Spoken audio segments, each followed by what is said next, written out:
The sun hung low and blood-red above the horizon, bathing Dustwater in a somber glow that seemed to echo its weary spirit.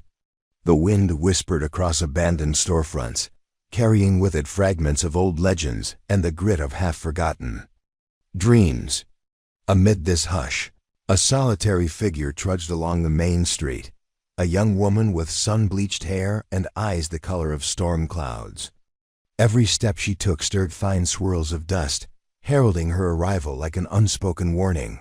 Her name was Kala Ro, and she had been sold for a sack of grain, an unthinkable bargain struck at the edge of starvation, sealed with the callous words of a desperate man. Kala's heart still quivered at the memory of the exchange, her father's tears, the rough hands that prodded and weighed her like cattle, and the coarse coin clinking against the scales. Yet as she walked through Dustwater, her chin lifted and her shoulders squared, a slow fire igniting in her chest. She would not remain a casualty of circumstance. She would not be broken dot at the far end of town, beyond the shuttered saloon and the fallen lampposts. A quiet rancher sat astride his horse, watching her come. His name was Bram Keegan, a man whose reputation for solitude was as deep-rooted as his weathered homestead on the edge of the prairie. Bram had heard rumors of a girl sold into servitude at Dustwater, bound to toil in a life she did not choose. Something in those rumors stirred him, a flicker of recognition in the way Kala carried herself, a glimmer of defiance despite her shattered prospects. He rode out to meet her in the golden half-light, the stirrup leather creaking softly beneath his boot. Kala paused when she saw him, uncertainty flickering across her features. The deal she had been thrust into would not be undone with a polite offer. She had learned caution the hard way. "Miss Ro," Bram said in a voice that rolled like distant thunder, firm, steady, unhurried. "I'm told that fate traded you like livestock. I aim to reclaim what rightfully belongs to you." Shock and skepticism warred in Kala's gaze. "They won't let me go for free," she whispered, her voice brittle with fear and hope entwined. Bram's eyes softened, but his jaw remained set. "I know, and I'll pay whatever price it takes. But more than coin, they'll respect a man's resolve. I intend to stand for you, if you'll allow it." Silence stretched between them, heavy with the weight of all they had endured. Then Kala nodded once, imperceptibly, in agreement born not of trust, but of desperate resolve. Together they turned toward Dustwater's lone tavern, where her new master awaited with cruel anticipation. Each measured step pressed Kala's resolve into steel, forging a courage she never knew lay within her. Inside, the saloon's rancid air curled around them. The man who had bought her rose from his seat, a leering grin splitting his pockmarked face. His eyes gleamed with avarice as he saw Bram dismount. "Rancher, is it? Didn't reckon you had the coin to buy a servant." Bram lifted his chin. "I'm not here to haggle. I'm here to claim what belongs to her." Laughter erupted, low and mocking, as the man's henchmen reached for their guns. Kala's pulse thundered. Fear and fury roiled inside her. Bram placed a hand on her shoulder, silent reassurance in that charged moment. Kala realized she was no longer alone. A pistol cracked against the wooden floor. Bram shot, precise and unerring. The saloon fell silent as the bullet clipped the edge of the counter, a promise of what was to come. A dangerous calm settled over Dustwater. Kala's breath caught. She looked at Bram, and in his steady gaze, she saw not just protection, but a partner in forging a new destiny.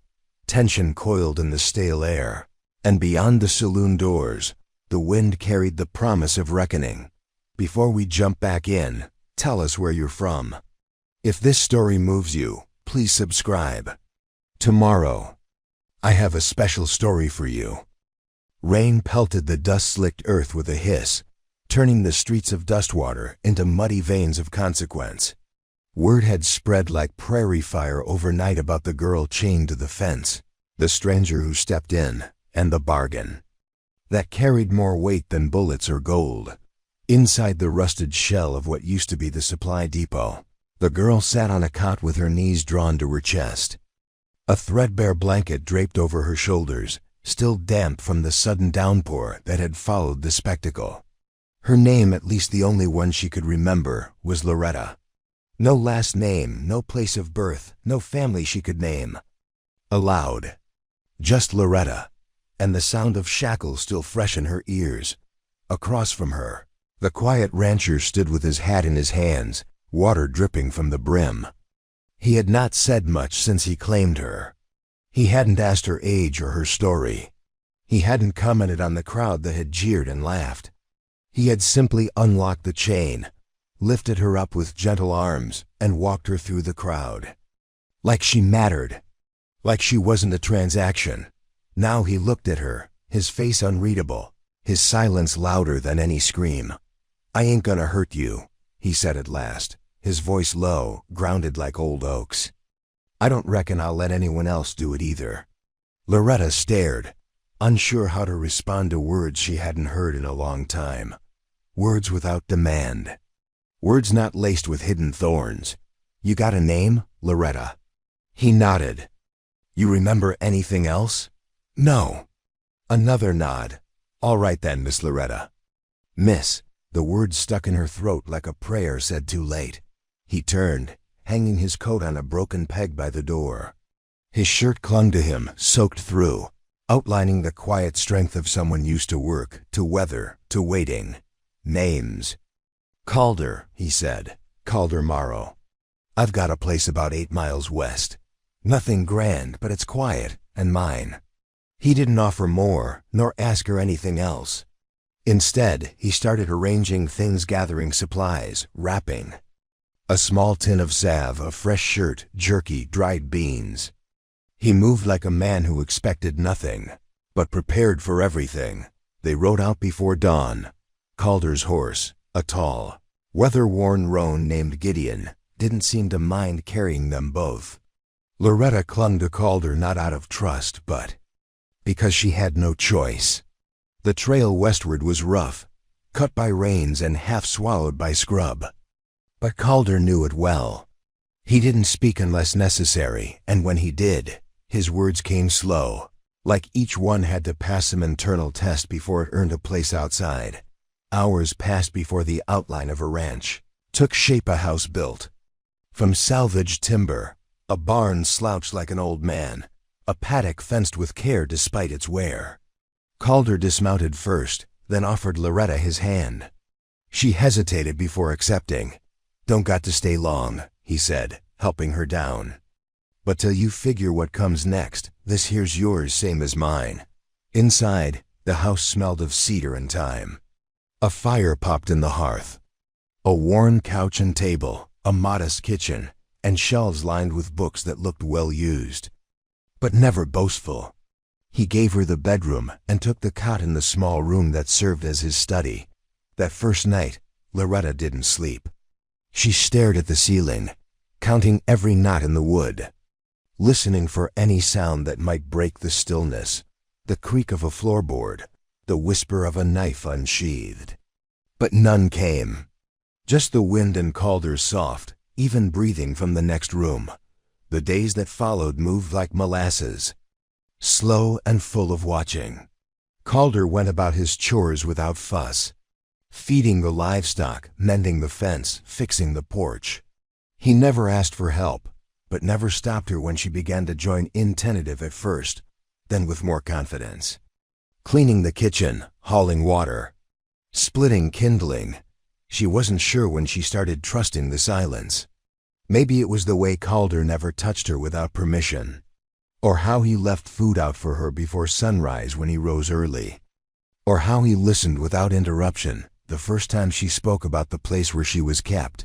"They said I was lucky," she whispered one evening as they sat under the porch roof, thunder rolling in the distance. "Lucky they found me before the coyotes," said Iodem. "That grain sack was worth more than me." Calder didn't answer for a long time. Then he said, "You ain't grain. You're storm-blooded. Ain't no man that can hold thunder without getting burned." And in those words, Loretta felt something dangerous spark. Not the fear she had lived with, but the flicker of her own rage, of defiance, of identity. She found a photograph on the mantel one day. It showed a younger Calder, standing beside a woman with thick hair and sharp eyes. A child stood between them, barely old enough to walk. "Your family?" she asked. He looked up from the fire he was stoking, nodded.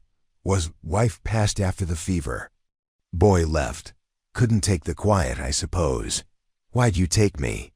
"I seen eyes like yours once before," he said, voice soft. "On a wolf they tried to break. Took 4 men, and it still chewed through the ropes. Didn't matter it was bleeding. It still fought." That night, she cried for the first time in years. Quiet tears that soaked the pillow, not from sadness, but from the unbearable lightness of being allowed to cry. The townspeople talked. Of course they did. Of the rancher who bought a girl. Some said she'd be gone in a week. Others said he'd turned her into a housemaid. One man, a drunk named Tillman, said something worse. When Calder heard, he rode into town. He found Tillman outside the saloon, already swaying on his feet. The words weren't loud, but they were enough. Calder didn't strike him. Didn't threaten him.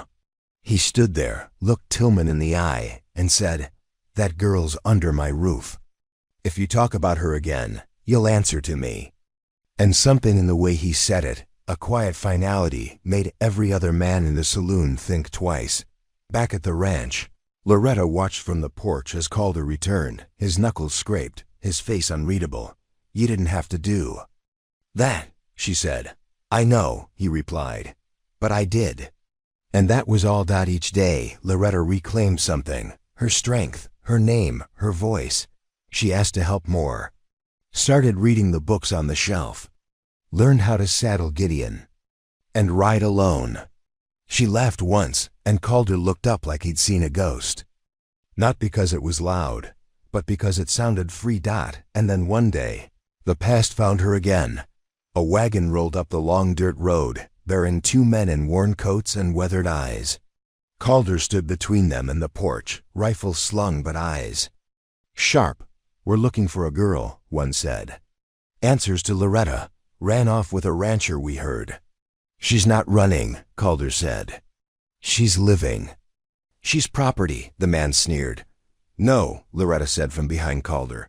She stepped forward, stronger, taller. "I was sold." "But not anymore," the men laughed.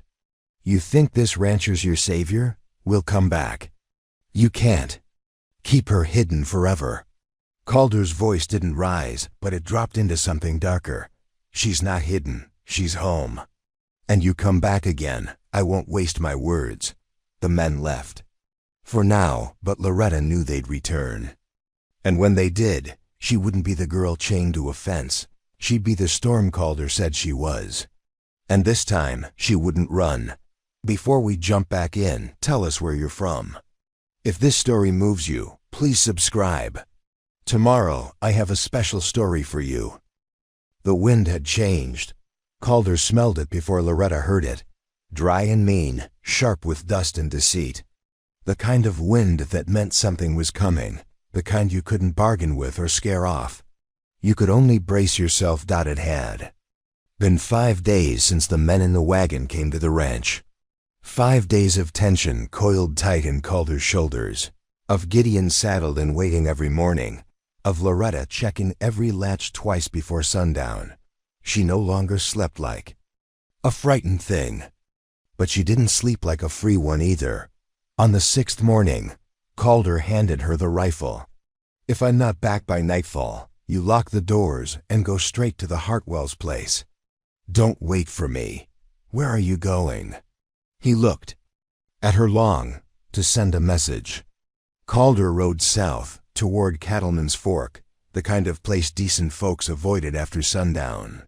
He didn't wear a badge and he didn't ask for permission.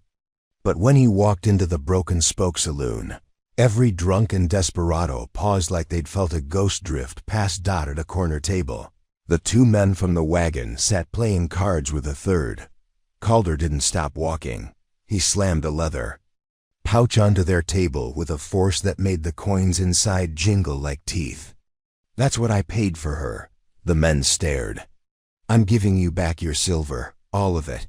You take it and disappear. If I see any of you within 20 miles of my land again, I won't be as charitable. The one with the toothpick hanging from. His lip Judd snorted. You don't get to buy your way out of this. Girls got value. You think you can just trade grain and walk away a hero? Calder didn't blink. She ain't for sale. Not anymore. Judd pushed back from the table. That? So? Then maybe we take it out of your hide. The saloon had gone quiet. Someone was backing slowly toward the door.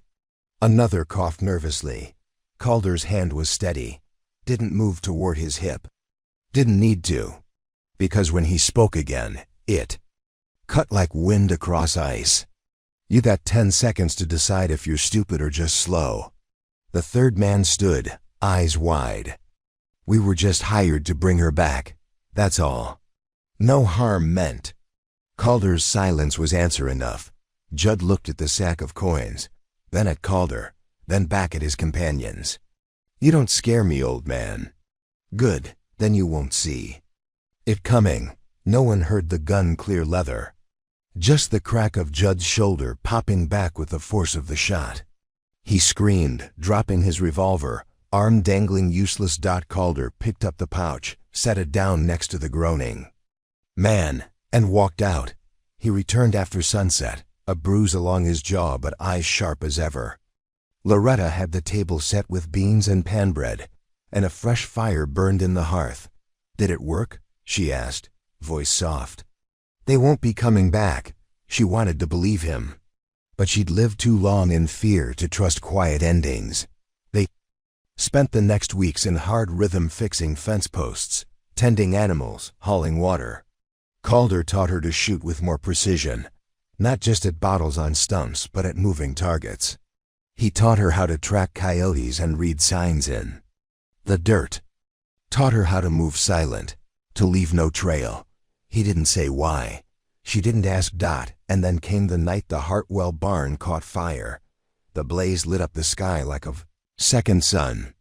Calder and Loretta saw it from the ridge as they were checking the west boundary. By the time they reached the barn, the neighbors had already formed a bucket line.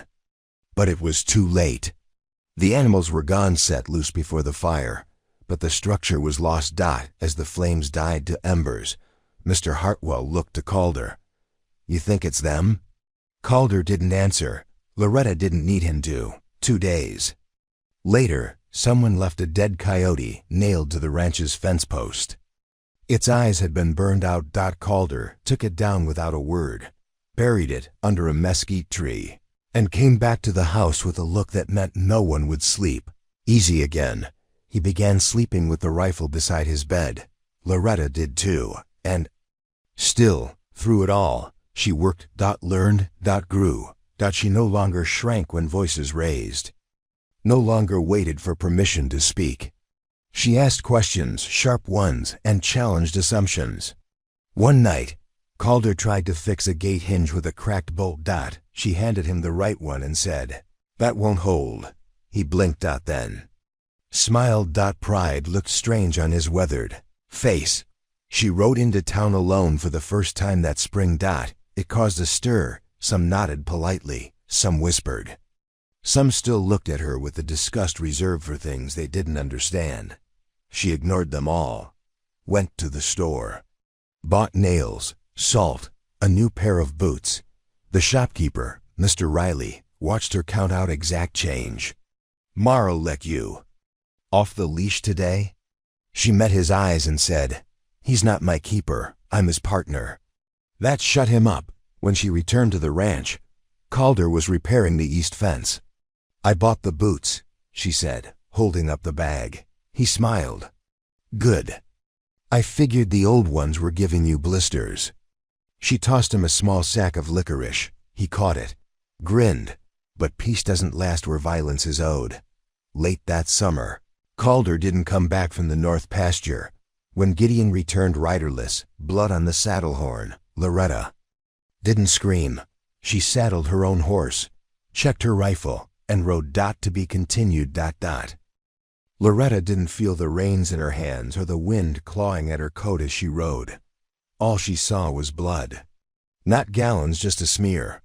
But the shape of it on Gideon's saddle horn said enough. Calder had bled. She rode harder. The north pasture stretched miles past the windbreak, up into the grazing lands along Dry Hollow Ridge. Coyotes liked the hills. So did vultures. But Loretta didn't slow. Not when the wind moaned like something warning her back. Not when the clouds scudded fast overhead, promising a storm. She rode because Calder Morrow might be dead, and she wasn't letting him die. Alone, she found the trail near the broken fence where they'd last hauled cedar posts. Hoofprints churned the dirt, 2 sets, one leading in, the other leading out, deeper into the gully. There was blood on the grass. More than before, she dismounted, tying her horse to a mesquite. Her boots sank into the churned earth as she followed the prints. 50 yards down, she found a rifle, Calder's. Its barrel was dented. Blood coated the stock. Farther on, the trail narrowed where the gully split. One path curved back toward town. The other wound around a boulder field known to trap water and stone. Bowls after spring rains. She chose the boulder path. It was quiet here. The kind of quiet that pressed on your lungs. Nothing moved. No birds, no wind. Just silence, and then a grunt. She rounded the bend. Calder lay curled against the rocks, one arm clutching his ribs, his shirt soaked through. His rifle lay beside him, now useless, but his eyes opened as she knelt. "I told you," he rasped. "Don't come alone." I didn't listen. He grunted something like a laugh, then winced. "What happened?" "Ambushed. One man. Big. Fast. I shot first. Didn't count on the second." She pressed a hand against his side. Blood oozed. The wound was high, under his ribs. "You walking?" "No. Then we drag."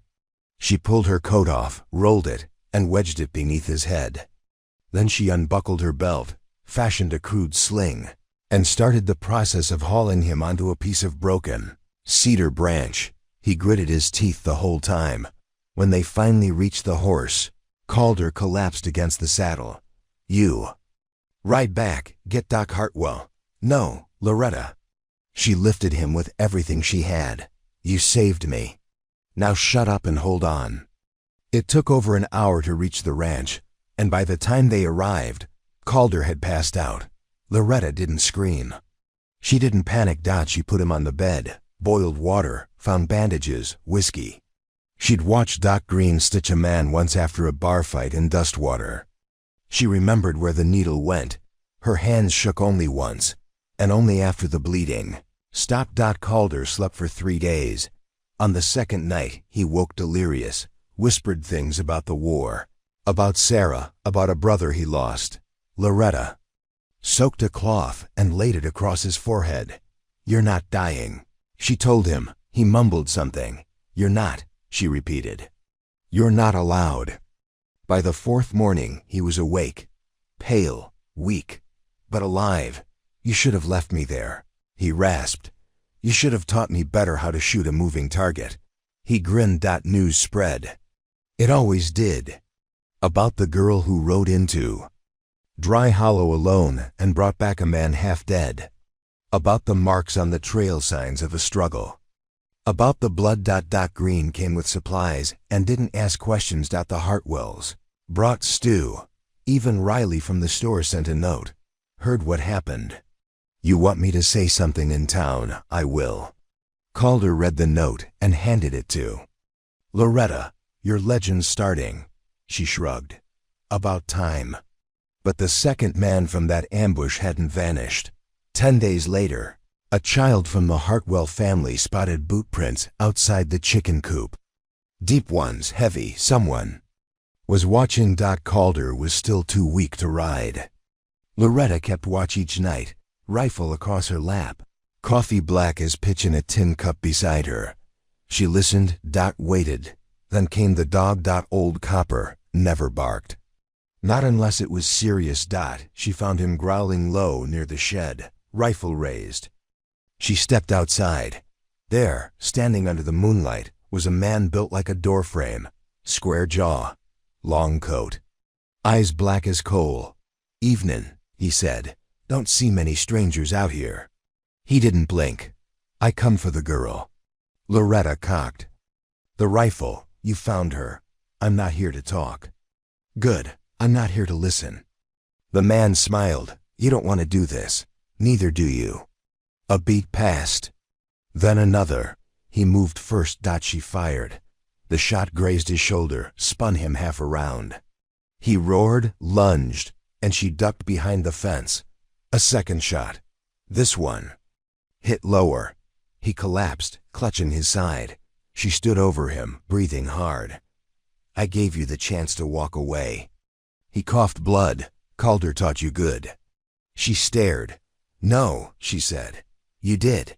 He frowned, confused. "You came after me. You chased me. You hurt him." She raised the rifle again. "And I learned. Because of you." He laughed, weak and bitter. She let him live. Barely. But she took his gun, his knife, and his name. She made sure everyone in town knew it. Too. There'd be no more strangers lurking after dark. Calder recovered slowly. He taught her how to read weather signs, how to trap water in the dry season, how to tell if someone's lying just by the way they blink. "You'll have to decide what you are," he said one evening. "What do you mean?" "You're not someone's property anymore. You're not a victim. You're something new. Decide what kind." She nodded. And in the dark, she whispered to the night, "I'm not done becoming." To be continued. The autumn sun bled gold across the mesas, and the light painted everything in Dustwater in shades of mercy and menace. At Calder Morrow's ranch, it painted a girl-turned-woman standing on the porch, watching the horizon like it owed her reckoning. Loretta had stopped looking over her shoulder months ago, but that didn't mean she'd stopped preparing. Her fingers still twitched at invisible triggers. Her dreams still painted enemies with the faces of men long gone. But now she shot straight in daylight. She cut fence wire with sure hands. She rode with the wind instead of against it. And more than anything, she watched, because she'd learned the world didn't stop sending storms just because you'd survived the last one. Inside the house, Calder stirred weakly. His wound had closed, but the man was slower, now thinner, paler, haunted. His breath came easier, though, and he had a habit of grunting approval whenever Loretta fixed the porch steps or brought in the cattle ahead of a freeze. He didn't say much, but she didn't need him to. They had a language now built from glances, gestures, and trust that didn't require translation. Until the letter came. She found it in the mailbox, a dusty envelope with no return address. The handwriting was tight, blocky. It smelled faintly of tobacco and old pine. She brought it to Calder. He held it a long time before opening it. "Who's it from?" she asked. He sighed. "Someone I hoped never to hear from again." He opened it, read silently, then handed it to her. It said, "Calder, the name Prairie Shadow still echoes in places you abandoned. There's talk, a bounty, not for the girl, for you. Word is, some folk want the legend dead for good. You'll see me soon." She read it twice. "Wade," she said. He nodded. "I thought he left after the saloon." He did. But a man like Wade don't walk far without his ghosts following. "You think he's coming?" "I know he is." Loretta saddled both horses that evening, packed cartridges, salt pork, bandages, a second rifle. She was halfway through sharpening the skinning knife when Calder limped out and took it from her. "No." She looked at him, surprised. "No, I'm not riding out to meet him." She blinked. "But if he comes here. Then we deal." "You think that's wise?" "I think I've spent enough of my life letting fear pick the ground I stand on." Loretta stared at the man, at the ghost of the legend who once bled for her, at the bones that bent but hadn't broken. "All right then," she said. "We'll dig in." They spent the next days building, not just defenses, but intention. Calder taught her how to rig tripwires from fishing line and cowbells. How? To find blind spots near the barn and hammer spikes into the fence rails to keep horses from jumping. She strung signal mirrors in the trees, dug a shallow trench near the back fence, learned how to reload rounds by lantern light with her eyes half closed, and every night they sat at the table and said nothing, because everything worth saying had already been said in the way there. Boots stood side by side at the door. On the fourth night, she asked, "Why now?" Calder looked up. Why would Wade come now? Why not 6 months ago? Because people forget. But rumors don't. Someone started whispering again. Someone remembered Deadwood, the bar, the shotguns, the name. You could leave. Get ahead of him. I could. But you won't. He shook his head. Then we wait. It was the middle of the fifth night when they heard it. HOOFBEATS. 3 sets. Loretta sat up in the dark, eyes already open. Calder was in the chair by the window, rifle across his knees. "They're early," she whispered. "They're careful, coming to see if the ghost still breathes. They didn't knock. Didn single quotes d-speak, just waited in the yard. 3 shadows, 1 tall, 1 hunched, 1 still." As a hanging corpse. Calder opened the door and stepped out. Loretta followed. "You Wade?" Calder asked. "No," the tall one said, "but he sent us." "I figured." He looked back at Loretta. "Stay here." "No." He didn't argue. The 3 men watched them. "You've got a choice," Calder said. "Ride back. Tell Wade. The legend's just a man. Let him decide what that's worth." The hunched one spat. "Or what? Or you learn what it means when a man gives up peace for the last time." The tall one dismounted. His hand twitched. Loretta's shot caught him in the thigh. Before it could finish its motion, he screamed. The others drew. Calder fired twice. 1 went down. The other turned and ran. Loretta chased but stopped at the fence. "You don't run after ghosts," Calder said. "They buried the dead man at sunrise." The one Loretta had shot groaned in the cellar, tied and bandaged. "You think Wade'll care?" she asked. Calder stared toward the east. Double quotes. "No. I think he wanted them. Dead or dying. He's measuring the space between his name and mine." She watched him. "You ever think about killing him?" "Every day." "Then why wait?" "Because I know what happens when you pull the last trigger. There's no more targets, just emptiness." She didn't answer. Because she understood. She wasn't ready for emptiness yet. They waited 6 more days. Loretta hunted rabbits, tanned hides. Calder read an old book of Psalms. Neither spoke of Wade, neither needed to, until a writer came bearing a letter. He wore no gun. "Just dust and apology. Letters for the girl," he said, handing it to Loretta. She opened it. It read, "I heard you shoot now. I heard you lead. That changes things, but not everything. I'll come in 3 days, alone." Wade. She read it to Calder. He didn't flinch. Then he asked, "What are you gonna do?" Loretta folded the letter. "I'll be ready." She was. The morning of the 3rd day, she oiled the rifle, braided her hair, packed a saddlebag with jerky and salt and cartridges. Calder didn't ask where she was going. He just handed her his old revolver. "You think he means to talk?" she asked. "No." "Then neither do I."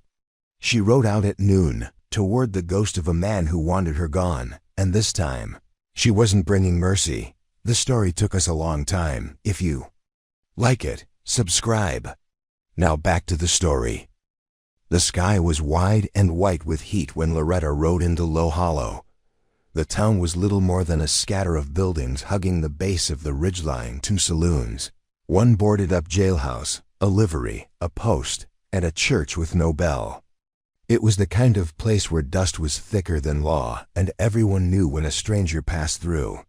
Especially one riding alone with a rifle on her back and purpose in her eyes. Wade was already there. She saw his horse. Before she saw him. Big, black, still tethered to the hitch rail in front of the Silver Spur Saloon, hooves caked with travel and sweat. The kind of horse ridden hard and without apology. She dismounted slowly, patting her mare once behind the ear. The town watched from behind curtains and slightly parted doors. She walked inside. The saloon was dim, stale with sweat and stale beer. The piano was silent. The bartender wiped the same spot on the counter like the world hadn't changed in decades. Wade sat in the far booth. He didn't stand. She crossed the room without hesitation and sat across from him. He was older, deeper. Lines around the eyes, one that no longer opened all the way. Scars on the knuckles. A man who'd lost more than most and was still betting what little he had left. "I heard you were alive," he said. "You knew I was. I heard you bled for him. Calder bled for me first." He gave a thin smile. "I heard you shoot." She didn't answer. Wade leaned forward, folding his fingers. "I came here for him. I stayed because of you. Don't flatter yourself. You changed the story. It needed changing." Wade tapped the table. "I killed men who deserved killing. Same as you. You don't know what I've done. I know what you've become." She studied him. "You still chasing the past?" He shrugged. "Still got debts, still got names in my head. You and Calder, you're the last two. So, what's this then, your reckoning? I want to talk. You brought guns to the ranch, you sent men, they failed. So I came myself, like I should have from the start." She leaned back. "I'm not going to ask you to leave. Good. Because I'm not here to give you choices." Wade went still. "I'm here because every time I wake up, I remember being chained like an animal. I remember what it felt like to be sold for feed. I didn't. You stood by," she snapped, her voice low but lethal. "You let it happen.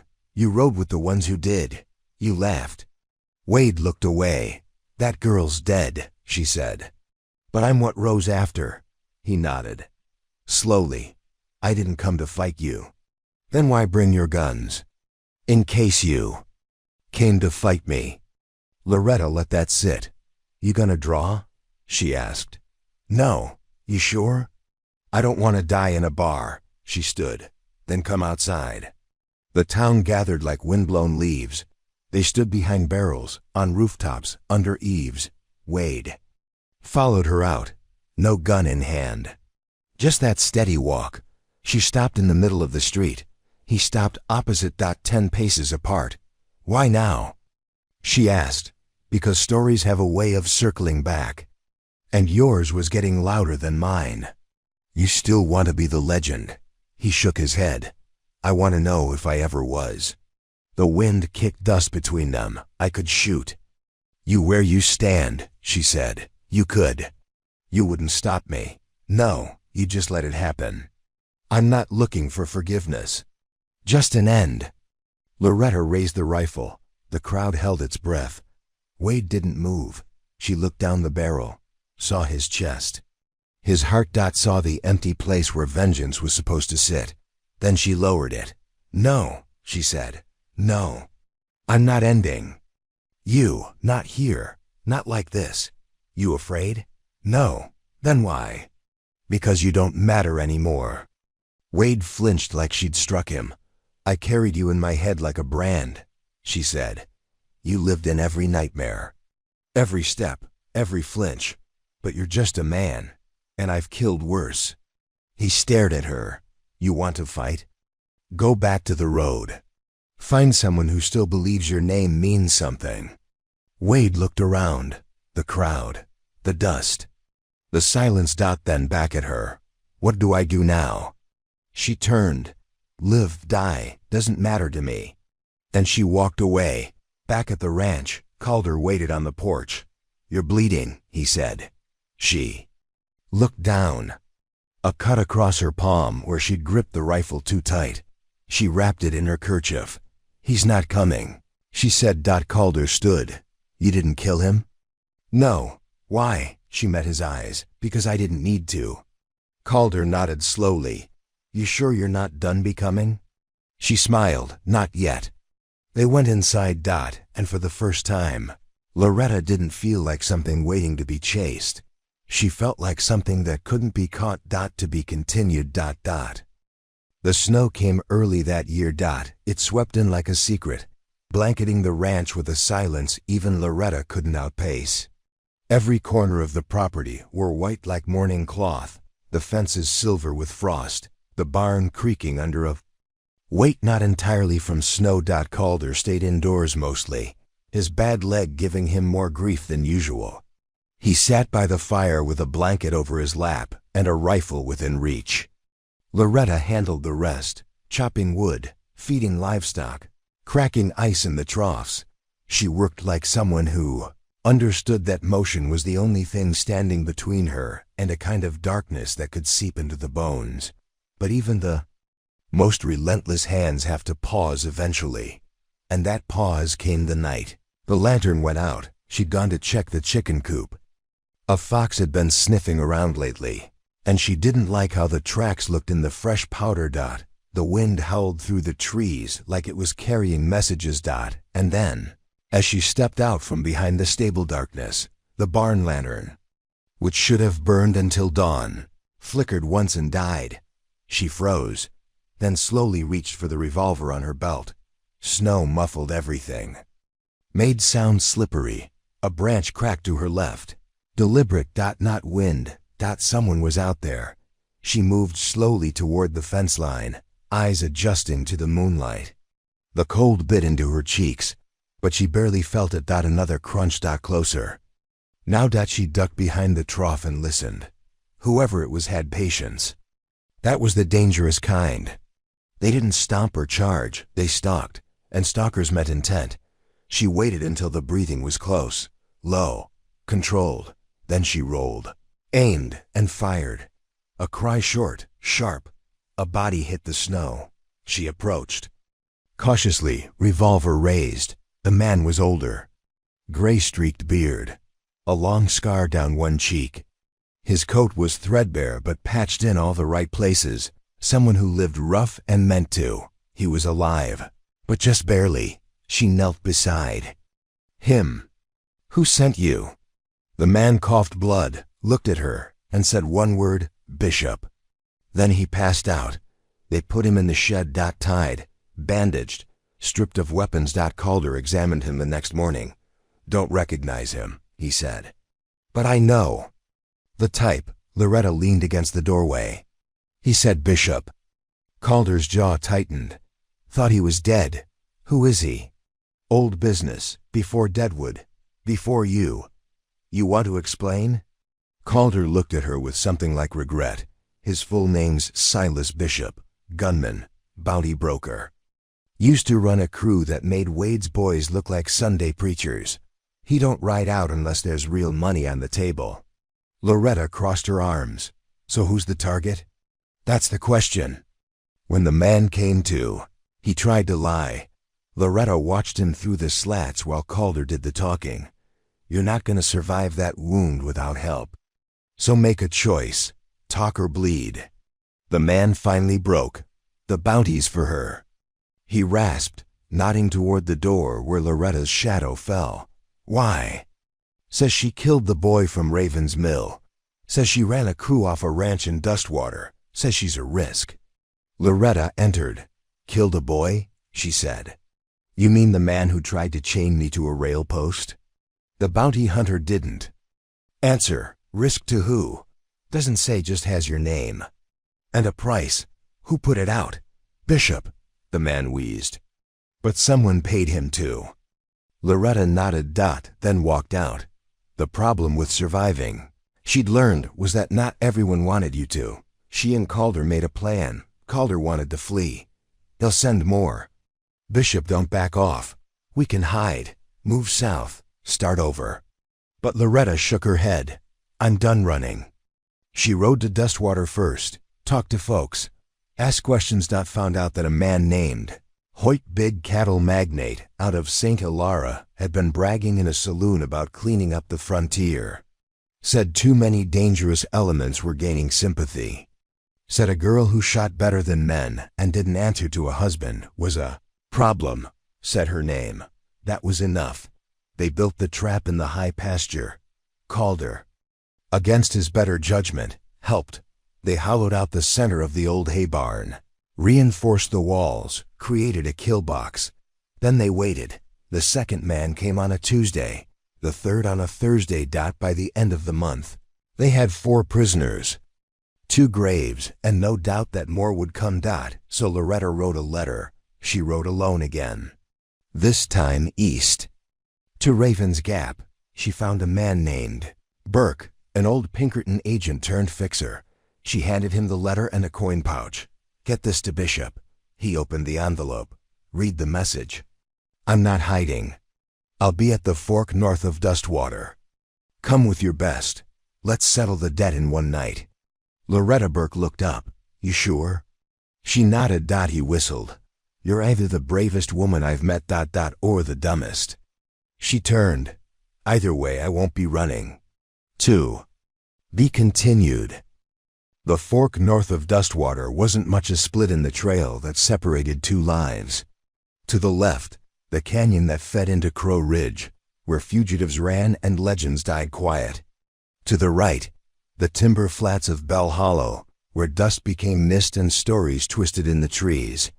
Loretta rode in alone, just after sunup, and took the center. Right where the dirt split. Right where the trap would spring or snap back on her. She didn't flinch. She'd sent word. Said she'd be there. And that was all. What she didn't say was that she'd memorized every shadow along that ridge, laid down her own escape routes in both directions, and brought 5 days' worth of ammunition, provisions, and iron set in tent. She didn't plan to die. But if death came, it was going to bleed for it. Back at the ranch, Calder sat on the porch, watching the horizon. He hadn't tried to stop her. He'd watched her go with the kind of pride only men who've lost too much can afford. The quiet kind. That doesn't demand attention, but marks the moment, like carving initials into whetstone. The bounty hunter still groaned in the barn. Calder brought him food and didn't say a word. But the way he placed the tray firm, deliberate, told a story of its own. You tried to take the wrong person. And now you sit in the wreckage of that choice. By sundown, the bounty hunter was gone, left tied to a tree outside Dustwater, with a note pinned to his chest. She's not prey. At the fork. Loretta waited. It was past midnight when the first torchlight appeared in the hills. One by one, more followed. Not a charge. Not a cavalry. Just a steady creep of flame and menace. Bishop had come. She counted 12 men, then 15, then 18. Then Bishop himself, broad-shouldered, wolf-faced, with a saber scar down his neck and a black coat that caught no light. They stopped at 50 paces. He dismounted. Loretta stood. The moon hung behind her, casting her long and tall across the trail. You called, Bishop said. You answered. You've made quite a mess. No mess I didn't clean. He chuckled. That's the story, is it? No, that's the end of it. Bishop tilted his head. You came alone? I only need one name. Yours? No, yours. He grinned. You aiming to take it? I'm aiming to make sure no one fears it again. Big talk for a girl with a bounty on her head. You know the man who paid you? I know enough. Then you know he sends others to do his dirt. Bishop didn't answer. Come down here, she said, and do it yourself. You want to duel me? I want to end this. He glanced at his men. She's brave, he said. She's tired, Loretta corrected, of cowards hiding behind contracts, of old men trying to burn down something just because they couldn't build it. And you think you're building something? I already have. Bishop stepped forward. 10 paces, he said. Clean draw. Loretta nodded. They squared off. The men cleared space. Dust curled. The air itself seemed to brace. Bishop looked calm. But Loretta saw the twitch in his left leg. The old wound. The way he favored. He'd draw high. Fast. Too fast. She didn't blink. 10 paces. Silenced. Then dashed the draw. His arm. Lifted. Her gun was already up. One shot. Bishop staggered. Another shot. He dropped to one knee. His gun fired wide. She walked forward. He looked up, bleeding from the shoulder, his coat torn open. "You're faster," he coughed. "No," she said. "You're just slower." She kicked his gun away. The other men didn't move. "Go home," she said to them. "Tell the ones who paid you to pay your burying costs instead." Some looked to Bishop. He didn't speak. Loretta turned, walked to her horse. Mounted. And rode away without a backward glance. By the time she returned to the ranch, the snow had melted. Calder looked up from the porch. "You all right?" She dismounted slowly. "Better than he is." He nodded. She sat beside him. Together, they watched the wind chase itself across the prairie. "I keep thinking," she said, "maybe this is the end of it." "No such thing," Calder replied. "But it might be the beginning." "Of what?" "Of the part where you don't have to fight to be seen." She thought about that. And for once, didn't argue. To be continued. Loretta rose before the sun again. It had become a habit she didn't plan to break, being up before the world turned its gaze on her. The ranch still slept, the wind still wandered without purpose, and the earth, for just a few precious minutes, felt like it belonged to her alone. Calder hadn't stirred. Not since she'd settled him in the chair by the window the night before. He'd taken to sleeping there lately, claiming the bed felt like too much commitment. She didn't press him. When a man has spent decades dodging bullets and ghosts, softness doesn't come easy. She wrapped her scarf, checked the rifle leaning by the door, and stepped outside into the quiet. It wasn't long before she felt it. Not danger. Not yet, but something. The birds weren't singing. The frost hadn't lifted from the grass, and the wind had gone still, like the land was holding its breath. She fed the chickens, checked the water troughs, and made her way to the south line. There were prints, wagon tracks, heavy ones, fresh. Too fresh. By mid-morning, she found the wagon itself, abandoned, no horse, no driver, just sitting off the side of the road near the dry creek bed, like it had been dropped there by accident or on purpose. She didn't approach directly. She circled wide. Gun drawn, footfalls light. The wagon was loaded. Not with goods. With weapons, crates, marked with the initials H.B. Hoyt Barkley, the cattle magnate who'd paid Bishop. The man who couldn't let peace sit still. Loretta found the note under the tarp. "Come to Santa Lara, or the ranch burns." Simple. Direct. Effective. She read it twice, then folded it and put it in her coat. SD. Alara was east. 6 days by wagon, 4 on horseback, 3 if you knew the shortcuts and didn't care about your spine. Loretta packed light. She didn't tell Calder until she was already saddled. He stood on the porch, his face shadowed by the brim of his hat. "You sure?" he asked.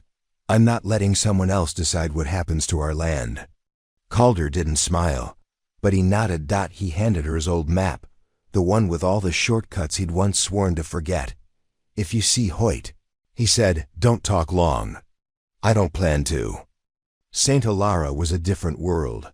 Not dust and grit and rattlesnakes, but carriages, lanterns, polished boots, and money that smelled like iron and sweat. Loretta arrived under cover of fog, wore her coat buttoned high and her hat low. No one gave her a second glance. She went to the Barkley estate first. Red stone gates, manicured rows, 2 guards at the entrance, bored but armed. She didn't approach. She watched, timed the shifts, counted the servants, noted which windows glowed late into the night. Then she found the girl. The laundress, young, frightened, barely more than a shadow behind the drying lines. But she'd seen the crates. She knew what was coming. They said there'd be more wagons. The girl whispered. 5 of them, loaded with rifles. Said they're heading west in a week. Who's sending them? Barkley. Wants to take over Dustwater. Said it's time to own the law again. Loretta handed the girl a coin. Tell no one, not even the wind, The girl nodded. Then Loretta vanished into the alleys. She sent 2 letters. One to Calder. The wolves are gathering. Light the ridge if they come before I do. One to Burke. Make sure the marshal in Dustwater is armed. This is going to get loud. Then she made a list of names. Men who'd helped Bishop. Townsfolk bought by Hoyt. Traitors who looked the other way. And one by one, she visited them, didn't kill them, didn't threaten either, just looked them in the eye and said, "If Dustwater burns, you burn too." Some laughed, most didn't, and the message spread faster than any fire could. On the 5th night, she went to the Barkley estate. Not quietly. She rode through the gate like it was made of canvas, revolver drawn, coat flapping behind her like a storm had taken form. The guards shouted. She shot the lanterns first. Then the wheels on the lead wagon. Chaos. She dismounted at the porch. Hoyt Barkley stepped out. Tall. Silver hair. Smoking jacket like he thought it made him untouchable. "You must be the girl," he said. "I'm the reckoning." Big words. "Not mine, yours. You're the one who made this personal. I'm a businessman. You're a story that got out of hand. You think I'm alone?" He smiled. "I know you are. You're wrong." And then came the thunder. From the ridge. From the town. From the streets behind the estate. Burke had brought men. Calder had sent word. Even the Pinkertons had shown up. Because sometimes justice comes when enough people are embarrassed into finding it. Hoyt Barkley didn't go to trial. He tried to run. Loretta shot out his knee. Let the law have the rest. She returned to Dustwater with the dawn. No fanfare. No welcome wagon. Just Calder on the porch, nodding. "You make trouble?" he asked. "I made peace." "Same thing." She sat beside him, watched the sun come up, watched the shadows get longer before they disappeared. And thought, maybe the storm really is over, or maybe she'd just learn how to walk through it without getting burned. To be continued. The rains came hard that spring, thick and unrelenting. They washed the dust from the prairie and carved new lines into the earth, much like Loretta had done to Dustwater's memory. She had returned from St. Alara with more than just a name vindicated. She'd returned with whispers behind her, respect in the eyes of men who used to laugh, and a quiet understanding that her time of hiding was over, but victory always came. With something else clinging to its boot heels. Consequences. At the ranch, the soil turned soft, and the pastures bloomed fast. It should have been a season of rest, of planting and reaping. But the air had changed. The birds sang differently. The wind spoke of things unseen. Calder noticed first. "They're testing us again," he said one morning over coffee. His hands trembled slightly, though whether from age or memory, Loretta couldn't tell. "Who?" she asked. "Everyone who didn't like what you did. You cut the head off a snake.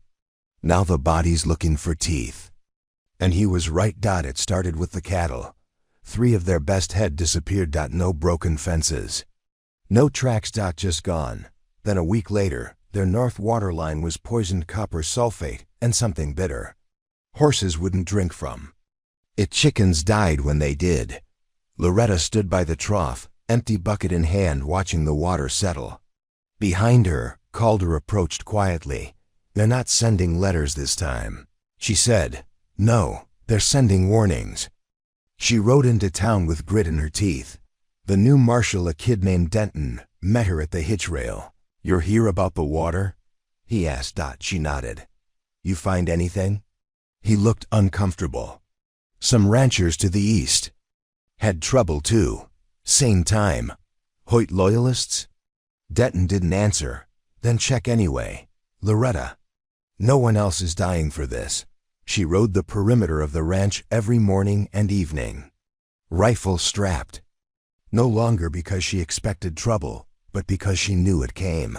When you got comfortable, she built a second fence behind the first, set tripwires with tin cans, laid horseshoe traps deep in the brush near the low trail. Calder watched her. From the porch, "You building a fortress? I'm building peace." And peace has a price. He said nothing, but he stayed outside longer after that. 2 nights later, the trap went off. Loretta was already out of bed. She raced through the mud barefoot, rifle in hand, breath sharp as broken glass. The man she found was young. Too young. Leg mangled in the snare, blood soaking the ground. He wept when he saw her. I didn't mean, he said, you had money. Who sent you? He shook his head, terrified. She knelt beside him, her voice cold as stone. You nearly died for a man who won't even send his own hands. He blinked at her, pain and fear tangling in his throat. Tell me who, she said, or I leave you here. G. Garver, he stammered. Name's Garver. Said you'd stolen something. Said the land was his by right. Garver, she'd heard it before. One of Barclay's old associates, slippery, vain, thought a deed was worth more than a town's loyalty. She patched the boy's leg, gave him a horse, told him to ride and not stop. Then she packed a rifle, 2 pistols, and 6 days' rations. Called her. Knew the look. You're going after him. He's not stopping. You could let the law waits until you're buried. I don't. He stood slowly, joints aching. I'll ride with you. You won't. Loretta. She turned. You gave me space to become this. Now give me space to protect it. He said nothing more. Garver's spread lay 2 valleys over, hidden in a bowl of pines and mist. Rich land, stolen from poorer hands, paid for with signatures. No one had the spine to dispute. She found his men first, drinking, laughing, 2 of them asleep under the awning. One standing guard, but watching the wrong direction. She slipped past them like wind through grass, climbed the hill behind the main house, took position, and waited. It was dawn when Garver came out, robe, cigar, the smirk of a man who thought the world owed him a receipt. Her bullet hit the wood plank at his feet. He dropped the cigar. She stepped from the trees. Loretta, he called, forcing a smile. I was just thinking about you. She said nothing. You didn't have to come out all this way. We could have had tea. Tell me why, he shrugged. Because I could. Because you humiliated a man worth more dead than most are alive. Because the quiet places don't belong to women with rifles and broken pasts. She stepped closer. You want the land? I want the silence. You brought noise. Then let's end the noise. Garver hesitated. You gonna kill me? I'd rather bury the idea of you. He reached for something. She shot the ground again. No more games. He froze. Write it down, she said. That you forfeit the claim.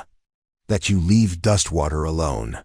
He laughed. You think I carry a pen? She tossed him one. He stared, then scribbled on the back of a flyer nailed to his post. Signed it, tossed it to her. You got what you wanted. Now leave. She turned and didn't flinch when his gun fired, because she'd already dropped to one knee. The bullet missed. Hers didn't. He screamed, clutching his arm. She walked back, picked up the pen, and stuck it in his breast pocket. Next time, she said, use it first. She returned to the ranch soaked and hungry, but safe. Calder met her with a flask of warm broth. You win? I made him spell surrender. He nodded. You're not becoming anymore, are you? He asked. No. She looked to the horizon. I've arrived. To be continued. The town of Dustwater changed when the wildflower seeds bloomed across the northern fence line. They weren't planted in rows. Loretta had scattered them months ago, thrown them like hope into dry dirt, without care or plan. But the rain came, and they grew. Violet, saffron, bleeding red, bold enough to sway in the wind like they belonged there. People talked about them. Said it made the edge of the ranch look less like a war post and more like a place where something good had happened. Like the land itself had begun to forgive, but forgiveness never came. Easy. The letters began again in the fall, unsigned, pressed in charcoal on torn paper. You think you're safe. A girl can't bury what the ground remembers. Blood. Make soft roots. They came by wind, folded into fence posts, left under the porch steps. Once, pinned to the flank of a dead calf. Calder burned the first 3. Loretta, read every one. It's poetry, she said one evening, holding a wrinkled note in her palm. Someone wants to be seen, not just feared. Calder grunted. You can be both, but this is theater. He nodded. Then maybe it's time you gave him a stage. She rode into town dressed different that week. No gun, no boots. Just a clean dress. Hands visible, and that same wildflower tucked behind her ear. It was market day. Folks gathered. Faces turned, some whispered. But most just stepped aside. She stood by the square, and she waited. By sundown, a man approached. Not big, not young. But his eyes had that shine of old rage polished new. He held nothing. Was it you? She asked. He didn't answer. You've been writing to me? Still silent. You want me to bleed for something again? He stepped closer. Loretta didn't move. I was her brother, he said finally. The one you shot in the chest, in the canyon, 2 years ago. She narrowed her eyes. He chained me to a rail. Sold me. I know. So why come here? Because even monsters leave family behind. She let the silence breathe between them. Then, do you want revenge? He shook his head. I want to see if you flinch. I don't. I see that. Then he turned and walked away. 3 weeks later, the church caught fire. No one was inside. The town bucket line failed. Wind fed the flames. It burned to the ground. Some said lightning. Loretta said otherwise. She found the footprint behind the altar's remains. Too clean. Too deliberate. She called Burke. Asked for lists. Men who'd lost coins since Hoyt fell. Boys who'd worked the mines before they were shut down. Veterans from the South who never forgave the ranchers for winning the land. 2 names repeated. Colt Severin and Josiah Cade. Old bounty riders. Not for gold. For pride. She knew the type. She'd killed their kind before. She sent warnings. Quiet ones. To towns nearby. To ranchers who still remembered the taste of fear. Watch for them. Don't fight them. Let them make the first mistake. They did. A farmer's barn burned. A widow's well was poisoned. A preacher vanished. Loretta tracked the horses herself. Found Severin's camp 3 ridges west. She didn't approach directly. She sent fire instead. Circle of oil. Tossed match. The blaze scared their horses, spooked the men. She waited at the ridge. Shot once. Dropped Severin's hand as he tried to aim. He howled. She walked down. Not dead, she said. Because I want you to crawl back and tell Josiah what I said. What's that? This land's been paid for, in blood. Yours won't add value. She left him there, sobbing into the ash. Josiah didn't run. He rode into Dustwater 2 days later, walked into the saloon like he owned it. Loretta was already there, sipping rye. He sat across from her. You're smaller than I pictured, he said. Good. Easier to bury, he chuckled. I like you. You won't for long. You threaten everyone this way? Only the ones who light fires for fun. He leaned forward. You think you're the sheriff now? No, I think I'm the storm. Josiah smiled, and then drew. But she was already standing. Her knee hit the table, flipped it into his path. His bullet hit the ceiling. Hers hit his wrist. He screamed. The saloon scattered. She walked around the table, took his other pistol, and smashed it against his jaw. He slumped. She dropped a coin on the counter. For the mess. Back at the ranch, the wildflowers leaned toward the porch. Calder watched her come home. You bleeding? No, he nodded. Then we're ahead today, she smiled. Tomorrow might be different. Let it come. She looked at the flowers. They survived the storm, and so did you. She didn't answer, just leaned back in the chair and let the sun find her face. To be continued. The trouble with peace was that it made you forget how to brace. Loretta woke in the middle of the night, not from a sound, but from the lack of one. The ranch, usually humming with distant wind or a whinny from the far corral, was silent. Too silent. She slipped out of bed, barefoot, gun in hand. Every part of her aware. Outside, the moon was a silver hook hung low in the sky. The wildflowers barely moved. But something was off. She followed the feeling dot to the north fence, where the wire had been cut clean. Like a ribbon at a ceremony dot, and a sign had been nailed to the post. One last harvest. Then you fall. Below it, a single braid of human hair. Not hers, but someone's. She didn't flinch, didn't curse. Just turned, walked back to the house, and started boiling coffee. Because if someone was coming, they weren't coming loud. They were coming like snakes. And she knew how to handle snakes. She met with Calder at dawn. Who's left? He asked. Could be anyone, she said. Could be everyone. He handed her his old ledger. Inside were names, people they'd crossed, people they'd spared, people they'd humiliated just by surviving. Pick the ones who'd wait this long, he said. She did. 2 names remained, Mavis Archer. Lyndon Cobb.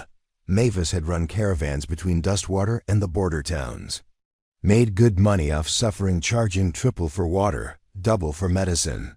Loretta had once turned her wagons away when they tried to bring guns through the pass. Lyndon Cobb was worse, quiet, calculating, a failed banker who turned his loss into a private militia. They'd never clashed directly, but he'd always loitered on the edge of her victories, whispering bitterness into ears. Both were silent these past 2 years, too silent. Loretta sent messages, not through riders, through actions. She bought 3 crates of ammo. She posted guards, volunteers from town at each trail entry. She reinforced the barn and built a false wall in the root cellar. She didn't hide. She prepared. Week passed. Nothing. Then Dustwater's telegraph office burned to the ground. Town lost contact with the outer territories. Loretta walked the ruins, found another braid of hair, this one braided with twine. Cobb, she whispered. Calder brought Burke back into the fold. The old Pinkerton met them in the saloon after midnight. He's hiring mercs again, Burke said. Out of Garvin's Gulch, paying them with shares in land he hasn't seized yet. So it's not just revenge, Loretta said. It's profit. Always is. Burke handed her a map. Circles marked 3 routes. To the ranch, he'll send scouts first. He doesn't like surprises. Neither do I. She and Calder dug traps, not for men, for horses, pits lined with spikes. Covered with brush. They set false tracks. They burned brush to create windbreaks that only locals would know how to ride. They were turning the ranch into a puzzle. And Loretta knew most men didn't have the patience for puzzles when holding a gun. The scouts came on the 4th. Night. 3 of them. 2 walked into the traps.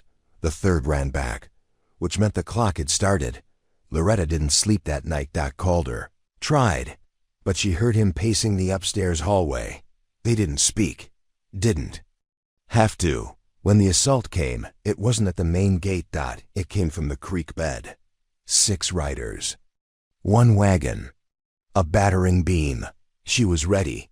From the attic, she picked off 2 before they got within 50 yards.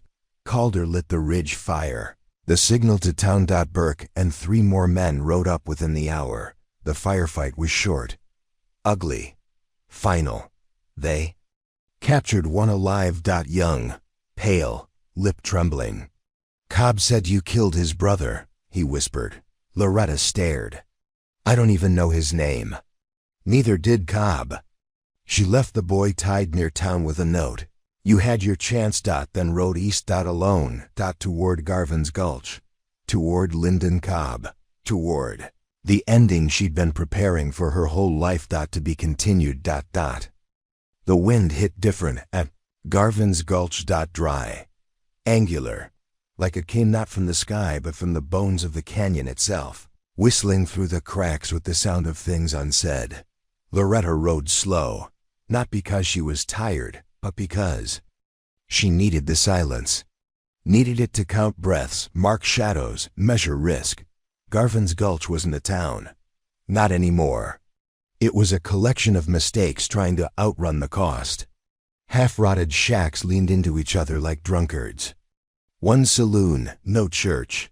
No law. Just men who took payment in fear, and in the middle of it all, Lyndon Cobb. He ran his empire from the old assay office, big windows, reinforced doors, 2 men out front and a third up high with a scope. Loretta dismounted behind a scrub rise. Surveyed the place. She had 3 bullets she trusted, and 1 name to end. She didn't go in guns blazing. She went in wearing dust and a tired walk. Led her horse slow through the main path. Let them see her. The snipers didn't shoot. Too surprised. The guards didn't reach for guns. Too confused. She stopped outside the assay office. Waited. One of them stepped forward. You can't. I can. She pushed the door open, and there he was. Lyndon Cobb. White suit, gold ring, grin like a knife held sideways. Well, he said, you've got brass. I've got answers. Good. I've got questions. She didn't sit. He didn't stand. I assume this is about Dustwater, he said. Double quotes. No. This is about every letter you didn't sign. Ah, you read my poetry. She stepped closer. You sent boys with guns. You poisoned wells. You burned a church. Only what had to be done. You upset a balance. There was never balance. Just quiet cruelty. He sighed. You're not the first girl to think justice is a personal project. No, she said, but I might be the last one you try to silence. His fingers switched near his desk. She raised her revolver. I'm not here for words. You'll be hunted. I already am. He leaned back, mocking calm. You think this changes anything? No, but it ends something.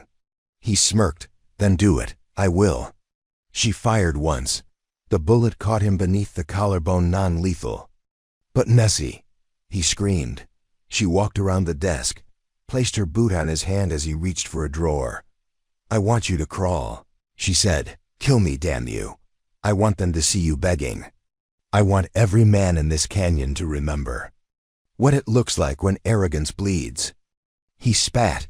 She struck him hard with the butt of her pistol. Then dragged him outside the hole. Gulch watched. No one moved. She tied him to a post, hammered his own nameplate into the wood above him. This is the cost, she said, voice low but carrying. Then turned. And left. Back at the ranch, Calder was waiting with a bottle. Did he beg? He bled. Same thing. They sat in silence a long time. Finally, he asked, You think it's done? She didn't answer right away, but the wildflowers were still blooming, and the wind had gone back to whispering through the grass. Maybe, she said, or maybe. It's just the part where they learn to leave us alone. Calder raised the bottle, to the part where peace isn't borrowed. She clinked it with hers, to the part we finally own. To be continued. Rain fell slow that morning. Not the kind that scoured or broke, the kind that hushed. That made Dustwater feel like a town half lulled into dreaming. Loretta stood at the edge of the porch, boots resting on the second step, coat wrapped tight. Her eyes swept the northern hills. She wasn't looking for danger. She was waiting for confirmation. It was really gone. Nothing moved but the mist. The days grew long with quiet work. She fixed a gate that never latched right. Repaired the windmill's vane. Painted the barn's west wall red, for the first time since the Bishop years. Calder watched her from the porch, pipe in hand, chuckling whenever she swore at splinters. You know, he said once, this is what normal looks like. You sure you like it? She shrugged. It's heavy in its own way. Like waiting for a storm that might not come. Exactly. Letters came again. But different now. Thank yous. Offers. Requests to teach daughters how to ride. Men asking if she'd consider speaking at town gatherings. One boy sent a sketch her silhouette on a horse, rifle slung across her back. Sun behind her. She kept it, tucked it in the mirror frame, not for vanity, but as proof that myth could shift. She rode out more often. Not for battle, just to ride. She found old trails, new valleys, a spring hidden in a patch of wild juniper where the air smelled like stories no one had told yet. Once, she found a fox den, left dried meat nearby. Came back a week later to see tiny paw prints circling the rock. She smiled. Didn't tell Calder. Some things you kept for yourself, but quiet never lasts long when you've got a reputation. One afternoon, a rider approached from the east.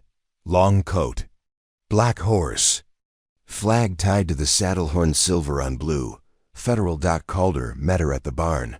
You know him? No. Want to? Not especially. But they waited. The man stopped 20 feet short of the porch. Loretta Callahan, he asked. Depends. On?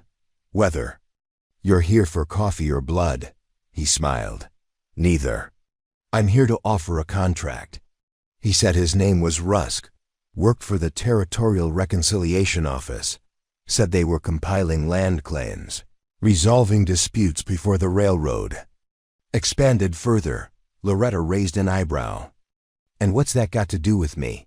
You're on a list. People who resisted takeover, who fought off cartel-backed ranchers. The government wants to acknowledge it. Why? Because if they don't, they look weak. She didn't laugh. Rusk continued. They want to make you a protectorate warden, official recognition, monthly stipend, authority to settle border disputes. Badge? Ceremonial. Gun? Still yours. She thought about it. For a day. Then said yes. Not because she wanted power, but because if someone was going to shape the land's future, she'd rather it be someone who knew its scars. First duty came quick. A dispute 10 miles west. Two brothers, fighting over an inherited creek line, both armed. One had built a dam. The other sabotaged it. Loretta rode in slow, listened, didn't pass judgment. She asked to see the land. Walked it herself. Watched how the water bent. Then sat them down. You want the truth? She asked. Yes, one said. No, the other muttered. She smiled. You both inherited dirt. Water don't belong to either of you. It moves how it pleases. Best you do the same. She brokered a rotation. Every month, they'd switch who dammed and who irrigated. Neither liked it, but neither objected. Weeks passed. Loretta got a new horse, not to replace the old one, just to add company. She named her Mercy, not because it was fitting, but because it reminded her of something she once asked for and never got. The town held a key for the Salvalik of a celebration. Not for her, but for itself. 3 years since the bloodshed. 2 since the last fire. Dustwater had survived. They lit lanterns, danced, cooked, stew in a dozen flavors. Someone pulled Loretta into a reel. She stumbled, cursed, laughed. Calder watched from a chair, smiling so wide it looked like it hurt. Burke gave a toast to the woman who turned storms into shelter. Loretta blushed, then rolled her eyes, but raised her glass and drank. Later, walking home through the quiet, Calder said, You ever think of leaving it all? She looked up at the stars. No. Not once, maybe once, and I stayed because the land didn't ask me to. I stayed because I chose it. He nodded. That's the difference, ain't it? Between being owned and being home. She slipped her arm through his. And they walked the rest of the way in silence. To be continued. The last frost came late that year. It coated the fields in a silver crust, cracked the troughs at dawn, and turned every breath into a ghost. Loretta stood at the pasture's edge, wrapped in wool and watching the sun rise slow over the east hills. She didn't mind the cold. She minded the silence that came with it, the kind of silence that made you listen harder than you should. It had been almost 4 years. 4 years since the chain. 4 years since the fence. 4 years since she was sold like rusted livestock for a sack of spoiled grain, and now she was something else entirely. Spring thaw brought more than green. It brought papers. Official ones, territorial office seals, red wax, black ink, your holdings, they read. Now recognized by decree. Calder chuckled when she read them aloud. Means you're royalty now, he said. I'm just a rancher. You're Dustwater. She didn't argue, because maybe he was right. She turned the root cellar into a library. Not with books. With stories, journals, maps, sketches, bullet casings, letters she never sent, deeds with forged signatures. Everything that ever tried to define her, she labeled them. Not with dates, with lessons. This is how a girl becomes a storm. This is what they never see coming. This is the price of surviving. Burke visited once, saw the collection. Said it was morbid. Loretta smiled. Maybe, or maybe it's just proof we existed. Dustwater boomed. The railroad bent its iron spine to graze the town's edge. Merchants came. Caravans, schoolteachers, doctors, a lawyer. Opened a practice in what used to be the stable. The saloon kept its name, but replaced the floors. Children filled the streets. Loretta watched them from the porch sometimes, sipping tea instead of whiskey. Mercy now with a full grazed nearby. Peace had a shape. It just took time to learn it, but even peace needs tending. A new face showed up mid-July. Not armed. Not loud, but wrong. He called himself Pike, said he was writing a book on folk justice. He said, the kind that rewrites history. He asked questions, took notes, stared too long at the barn. Loretta tolerated it for 3 days. Then she rode up to his camp. Want the story? She asked. Yes, he said. Then stop stealing it. He blinked. I'm not. You're shaping it. You're deciding. What parts matter? That makes you dangerous. He looked down. I just want the truth. Then write this. I was sold. I was broken. I was forgotten. Then I built something they couldn't tear down. That's the truth. He didn't return. One night. Calder fell. No warning. No pain. Just gone. She found him in the chair, book on his chest, eyes closed like the last chapter had been enough. She didn't cry at first. She cleaned the porch, fed the horses, finished the morning ride. Then she went to the edge of the pasture. Screamed. It echoed. All the way to the canyon. His funeral was small, but no less grand. Burke spoke. The schoolteacher played fiddle. The preacher wept. Loretta said nothing, but she wore his hat and kept it. Fall came fast. The first harvest without him. She did it herself. Calloused hands, split nails, tired eyes, but she finished, because that's what you do. You finish what they can't. She took on an apprentice, a girl named Willa, 14, sharp-tongued, bruised around the edges. Loretta didn't ask where she came from, only asked, "Do you want to learn?" Willa nodded. Then we start with fences, because everything worth keeping needs boundaries. They rode every line of the property, rebuilt posts, replaced wire. Willa asked once, "Was this all yours?" "No," Loretta said, "but it is now." Winter returned. Brutal, clean. They lit fires early. Sang songs no one remembered writing. Loretta taught Willa how to shoot. Willa taught Loretta how to laugh without flinching. They planted wildflower seeds along the south fence. No plan. Just hope. On the first morning of spring, Loretta stood by the porch, Willa beside her, Mercy in the foal grazing nearby. They looked out at the land, still scarred, still wild, still theirs. Think they'll come again? Willa asked. Loretta didn't answer right away. Then, if they do, we won't be waiting. We'll be ready. The girl nodded. Then handed her a folded note. Inside, a sketch. 2 women, side by side, guns slung low. Sun behind them, underneath. Not for sale, never again. Loretta smiled, tucked the paper into the same mirror frame. To the old one. Because some stories don't end, that they pass on. The end.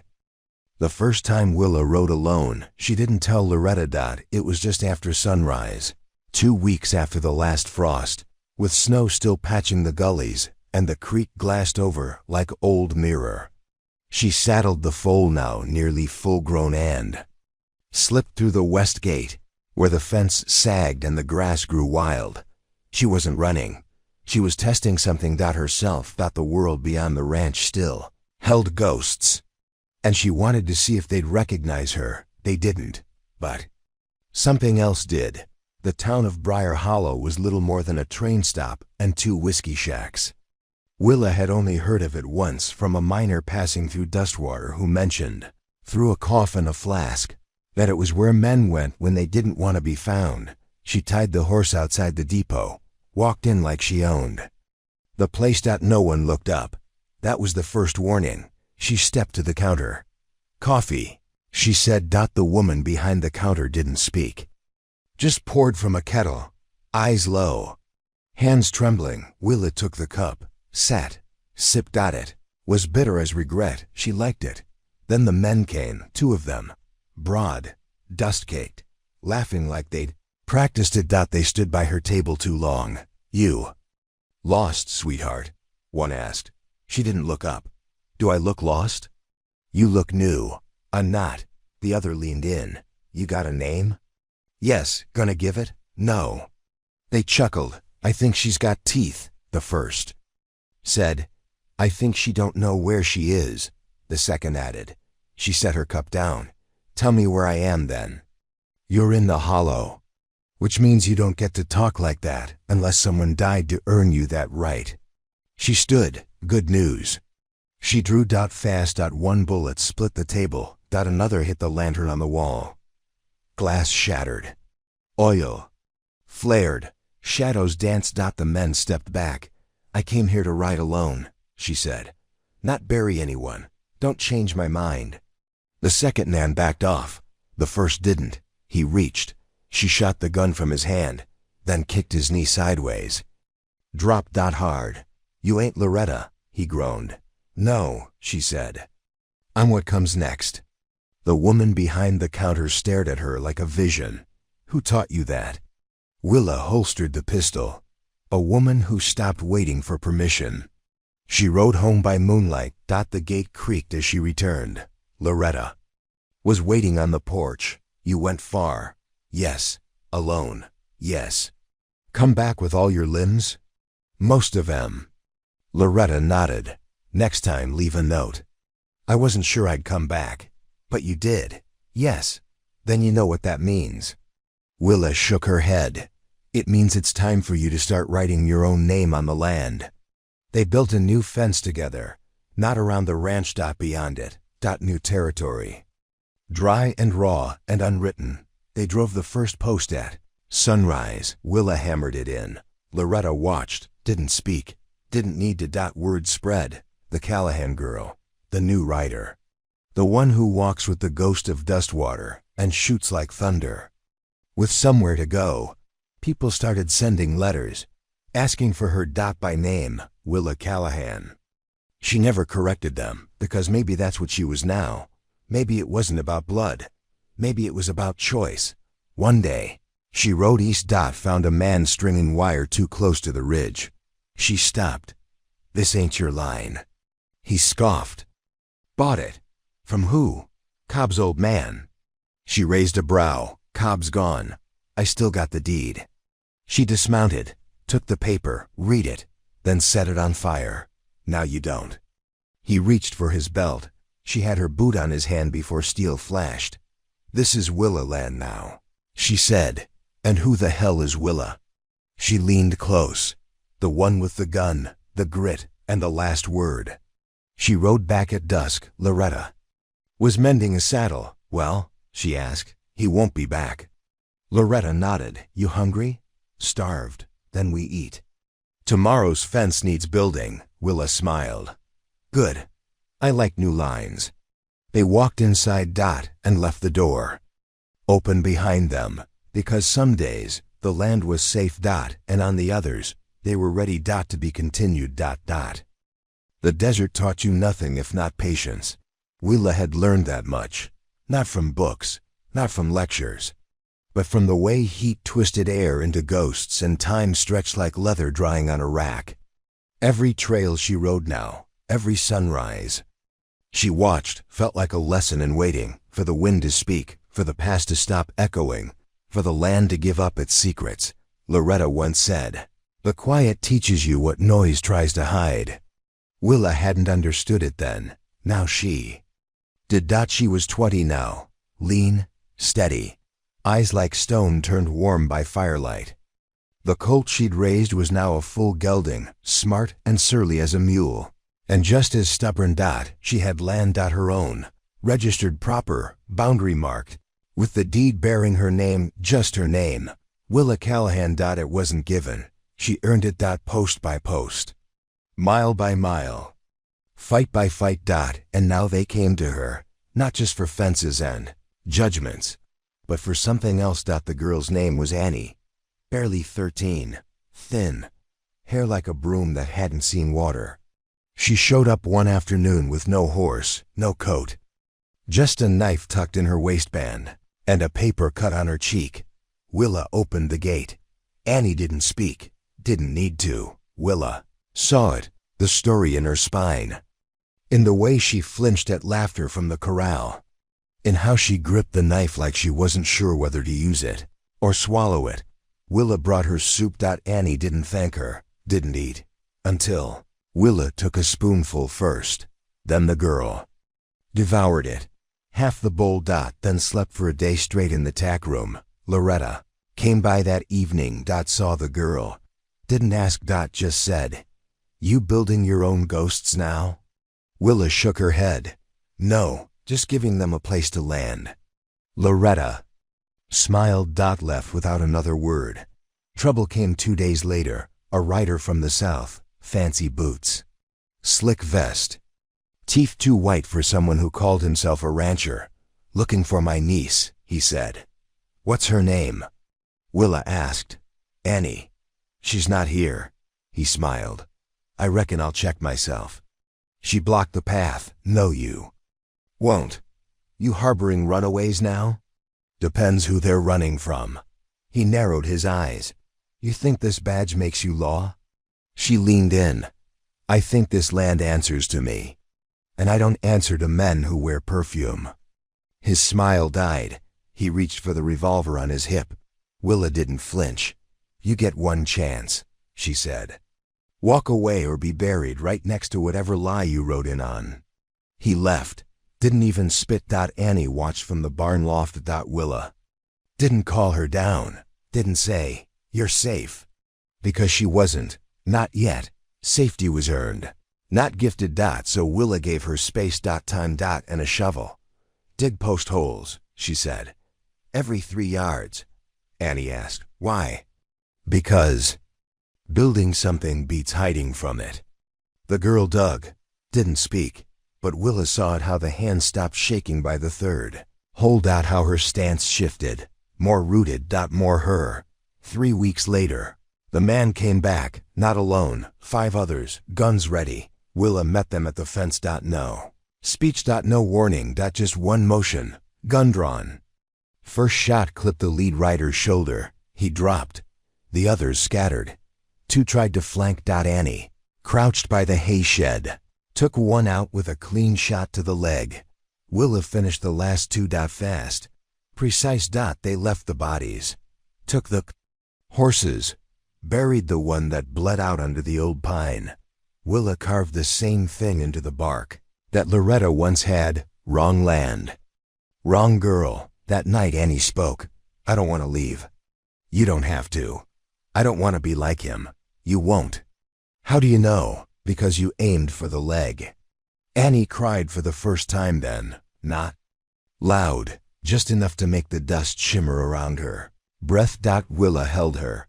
Didn't say it would be okay. Just held on. Loretta visited. Again. Annie met her at the gate. Didn't flinch. Didn't hide. Just said, "You're her teacher, right?" Loretta nodded. Annie looked back toward the fence. "She's mine now." Loretta smiled. Good. Then teach her how to stand when no one claps. I will. Teach her how to run without fleeing. I will. Teach her that names aren't given, they're carved. Annie nodded. I already started. The spring melted into summer. The creek ran high. Dustwater held a festival. They didn't ride in to celebrate. They rode in to show the town what the future looked like. Two women side by side, one shaped by fire, the other by choice, both unbroken, both still riding. And the land listened. Because the land always remembers the ones who make it bleed and bloom. To be continued. They called it the season of smoke, not because of fire, but because everything felt like it was about to burn. The sky had been gray for weeks. Dust from the southern ridges, ash from far-off hills, and the low, slow churn of something waiting to break. Even the birds flew lower. Even the dogs barked less. Willa noticed. So did Loretta, but neither said it out loud. Because some warnings come in silence, and you only get one chance to hear them. Trouble didn't announce itself. It arrived by wire. A telegram. Short, unstamped, anonymous. They're coming. East Ridge. 6 days. No name. No signature. Willa didn't ask questions. She saddled the gelding, packed 6 days of rations, and rode to Loretta's place. She didn't dock. Just stepped inside. Loretta was loading shells. She didn't look up. They always pick summer. Willa nodded. Hot blood, dry ground, easier to bury. Loretta smirked. Grab a rifle. We ride at dawn. Annie stayed behind, not because she wasn't ready, because she was needed. Willa knelt beside her before leaving. You know the signals? 3. Fires, North Hill, red flare if they breach. Gate codes? Changed them yesterday. Water stores? Full. Good. Will you come back? Willa didn't lie. I'll try. They reached the East Ridge by nightfall, set camp in a gulch lined with cypress. It stank of wolves and forgotten bones. Willa didn't sleep. Neither did Loretta. They sat back to back, watching opposite horizons, just like the first time they'd fought together. When dawn came, so did the sound of hoofbeats. They weren't raiders.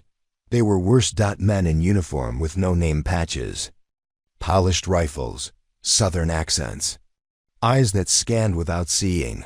They called themselves surveyors. Loretta didn't buy it. You ain't mapping dirt. Their leader, a man with a silver tooth and a long scar down his neck, grinned. Maybe not.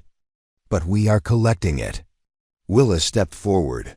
You're 2 days from any sanctioned territory. Good, he said. Means we don't have to play nice.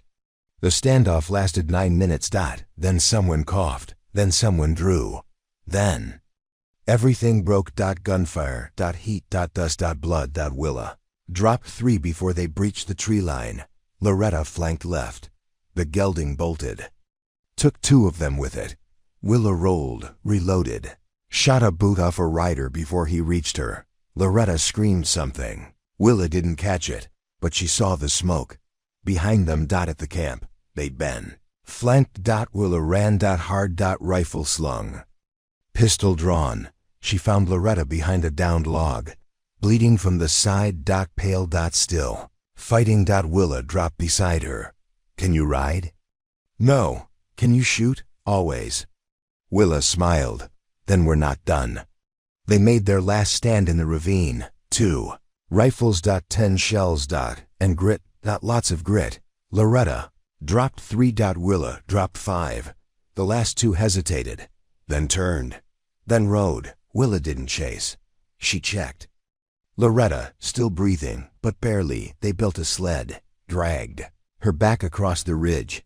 Willa rode like time owed her. They made it home 2 days later. Annie opened the gate. Didn't cry. Just helped carry Loretta inside, cleaned the wound. The cloth. Willa watched, didn't speak, until night. Then she sat beside Loretta.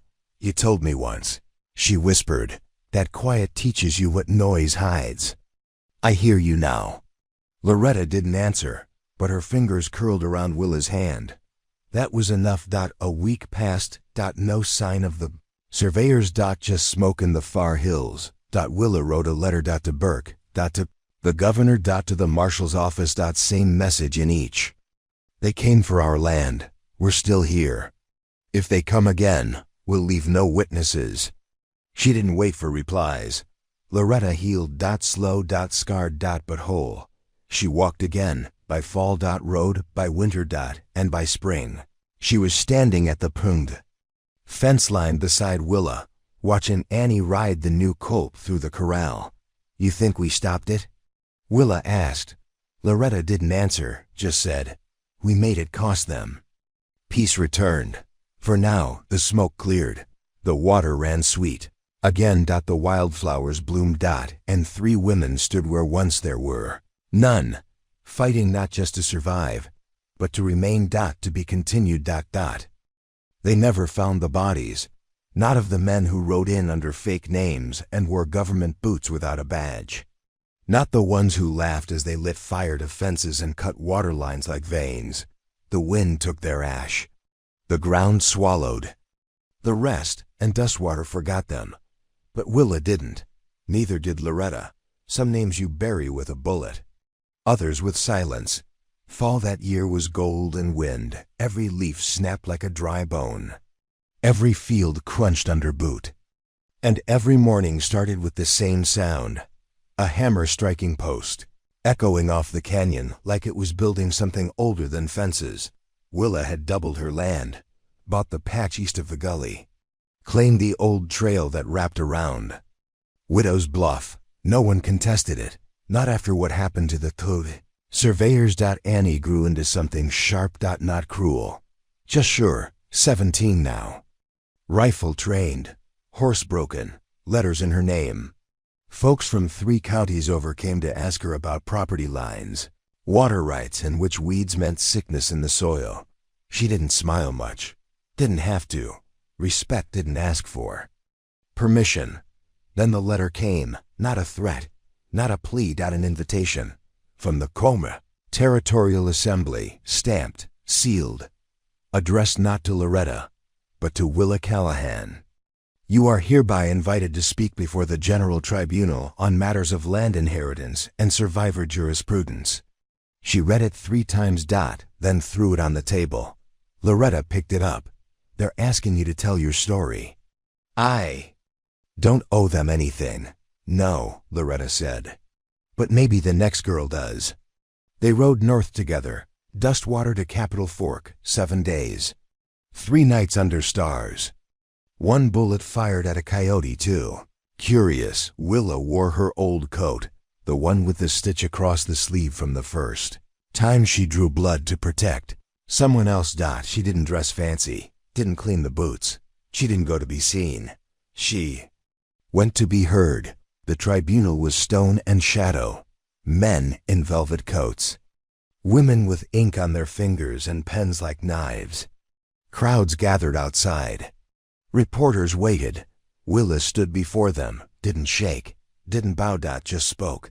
My name is Willa Callahan. I own 482 acres of land that was once fought over by men who didn't know how to hold it and couldn't make it grow. She told them everything. The girl with the knife. The men with no names. The woman who taught her how to dig fence posts deeper than fear. She told them about fire. About blood. About how survival wasn't victory, just proof you weren't done yet. When she finished, no one clapped, but no one spoke for a long time. Then, the oldest of the tribunal said, You rewrote the law with your life. Willa shook her head. No, I lived because the law failed. I stayed because we made something better than law. We made legacy. They offered her a medal. She refused it. Build a well in someone else's name, she said. That'll last. Longer. They rode home in silence. The air tasted cleaner. The road seemed straighter. At the Dustwater gate, Loretta stopped. I'm proud of you. Willa dismounted. I wouldn't be here without you. No, Loretta said. But you'd still be someone. You always were. They hugged. Once. Then went their separate ways. 2 weeks later, Loretta left. No speech. No warning, just a note. The land is in good hands, time to rest. She left the rifle, left the saddle, took only Mercy. And a wildflower pressed between pages. Of a journal no one had ever read, Willa didn't cry, didn't chase, just stood by the gate and whispered, "Thank you." The wind picked up that evening, carried dust over the barn, bent the wheat, made the porch creak. Annie lit the lanterns. Then came out with a cup of tea. Willa took it. Sat. Watched the road. Annie asked, "You think she's coming back?" "No. Should we find her?" "No. Why not?" Willa looked at the stars. She gave us everything she had. Now we give her the silence to keep it. Annie nodded. Sat beside her. Neither spoke. Not for a long time. That winter. They found the first frost earlier than usual. But the fence held. The well didn't freeze. And the land kept blooming. Because some roots grow deep when watered by survival. And some names outlive the paper. They're written on. To be continued. The last spring came in quiet. No floods. No raids. No telegrams written in panic or blood. Just wind through wheat. Just hooves on dry ground. Just the long breath of a land that had finally been heard. Willa rose before dawn now. Every day. Not because she had to, because she could. Dustwater was unrecognizable. The saloon served pie now. The blacksmith ran the schoolhouse. Kids raced across the old gallows yard without fear, without memory. Not because they didn't know the past, but because they'd made peace with it. A woman named Harris ran for town chair. Won by a landslide. The roads were cleaner. The water deeper. The laughter louder, but no one forgot who made that possible. Not even for a day. Willa's land stretched to the horizon. Past Widow's Bluff, beyond the Ash Canyon. Across the line where the last surveyor fell and the first seed was planted in. His place. She owned the deeds, but she didn't fence it all. Some places were meant to stay wild. Annie once asked her why. "Because this land owes no one," Willa said. "We're just lucky it lets us stay." Annie was 20 now, still sharp. Still steady. But gentler. She'd taken to writing. Journals, maps, observations. She sent them to nearby towns. Helped ranchers avoid drought, spot sickness, heal herds. They started calling her the Dustwater Scholar. She hated the name, but she wore it anyway, because sometimes titles are not about pride. They're about proof. That year, a man from the railroad came. Slick hair, soft hands, gold pen. He brought papers. "Easement rights," he said. "All legal. Just need a strip through the East Ridge. Won't disturb much." Willa read the papers. Twice. Then burned them in his campfire. He sputtered. "That's destruction of official documents." She shrugged. "This is protection of unofficial legacy." He left the next day. Never returned. A month later, Loretta's journal came. No letter. No messenger. Just a package, wrapped in burlap. Sealed in wax. Inside, one book. Full of writing. Dates, sketches, names. And at the back, one line. "If you're reading this, I lived long enough to let go." Willa cried for the first time in years. Alone. Quiet. Then she rode to the oldest fence post, buried the journal beneath it, and planted a single wildflower seed on top. The following spring, that flower bloomed. Bright red, twisted toward the sun like it remembered every storm. Willa didn't touch it, didn't pick it, just nodded and rode on. Annie came to her one morning. Letter in hand. "From the Northern Territories," she said. "They want to learn about how you did it."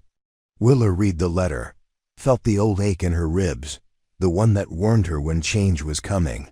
"You'll go," she said. Annie blinked. "I thought you might." "I'll stay," Willa said. "This land remembers me." "But they need to remember you." Annie packed that night. Left at sunrise. Didn't look back, didn't need to. Willa watched from the ridge. Smiled.